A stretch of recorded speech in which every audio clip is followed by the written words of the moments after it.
Hey guys, Nitro here. First of all, I want to say sorry for the lack of videos lately. I have been pretty busy. Okay, now let's start with the proximity mine. So, what we want to do first is to go into the content browser, right click there, and then create a blueprint class. For this one, we are going to use an actor. I'm going to call this proximity mine. Okay. Now what I'm going to do is that I'm going to make my proximity mine. So what I'm going to use is a cylinder, and I'm going to scale this down. And remember that you can use whatever static mesh you have. So if you have a custom one, you can use that. Alright, then I'm going to add a sphere that is going to be attached to the cylinder. And I'm going to make this bigger. So I'm going to make the radius a lot more bigger. Okay.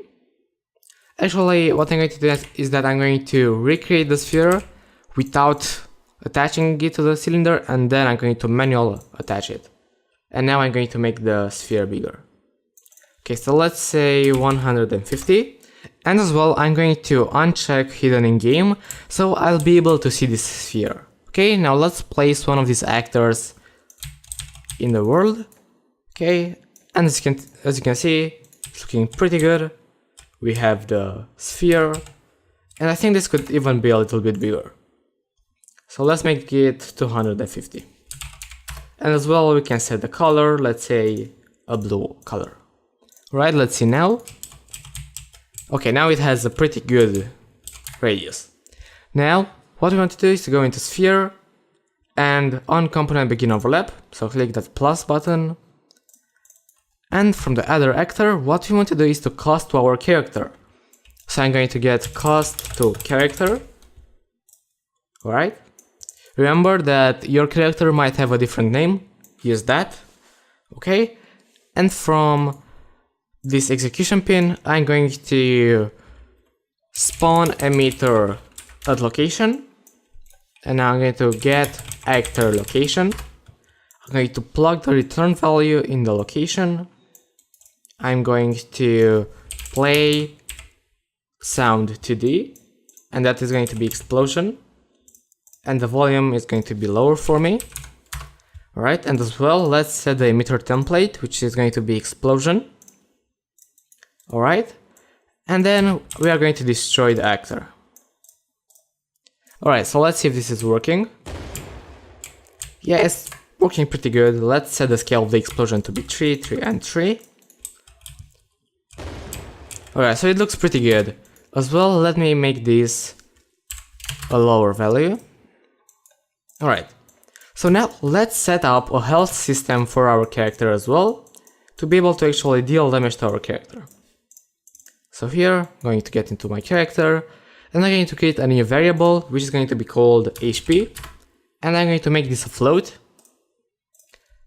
Now let's compile so we can set a default value, and I'm going to set 100 as the default value. And now we should get event begin play. Okay, so begin play. Now let's set a timer by function name, and now we can do two things. We can create a function and make here the name of the function to be the exact one as we created. Or we can create a custom event, which we are going to do. So, custom event, and let's call this check HP. Alright, so the differences between a function and a custom event is that custom events are able to use delays and timelines, while the functions cannot. So let's get into this function right here. So this is just a basic line trace, and if I'm going to type here delay, as you can see, I have no delay, and if I'm going to try to add a timeline, as you can see, nothing pops out. Good. Now, we want to check here looping and time 0.1, or let's say 0.05. As well, for this thing right here, we would be able to use event tick, but as I already said in my past videos, or you might know, event ticks aren't good for the performance because they are not optimized for blueprints. If you're going to do this in C++, then you can go for event tick. Alright, in here we want to do a branch. So we want to check if our HP value is higher, or greater, or equal to 0. Actually, no. If this is less or equal to 0, and if that is going to be true, we are going to destroy the actor. Okay. And now let's go into our proximity mine and get from us character,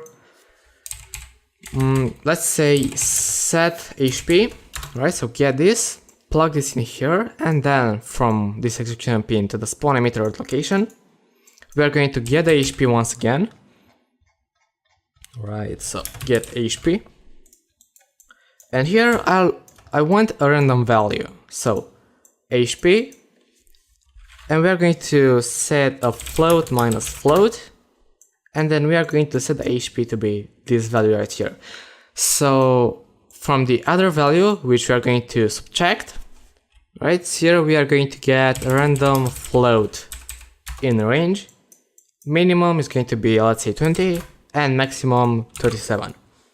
So think about it like this. If from the random floating range we are going to get 30, we are going to subtract from the current HP value that 30 value. So that means, let's say we have 60 HP, we are going to subtract 30, and then we are going to set the HP to be the subtraction right here. Alright, now let's see if this is working. We should put here more mines, just to see if we can die or not. Alright, this should be enough. So 1, 2, 3, 4, and 5. It seems that we are not dying. Okay, let me see why not. So I'm going to get here event tick, and I'm going to get the HP, and I'm going to print string, right? Not the duration, but in string. And I'm going to set the duration to be 0. Alright, let's see. So 100, 78, 51, 24, and minus 3. Okay, so there's one problem. So if... Oh yeah, I know why. We haven't set the function name here, so of course we are not going to do this check. So let's copy it. I suggest you to go on your custom event, press F2, and copy the name, just to make sure that you're not getting anything wrong, and then paste it in here. And let's see if this is now working. Alright. So as you can see, I cannot move anything anymore. So this is pretty much all for today's video, guys. I know it's not something too long or too special, but with this video we are pretty much finishing all the explosives that can be done in games. So if you enjoyed this tutorial or liked it, don't forget to leave a thumbs up. It really means a lot to me. And as well, if you're new here, don't forget to subscribe to my channel to stay up to date with new videos. Next time I think I'm going to do a discussion about something related to game development or Unreal Engine 4. So yeah, thanks for watching, and I'll see you next time.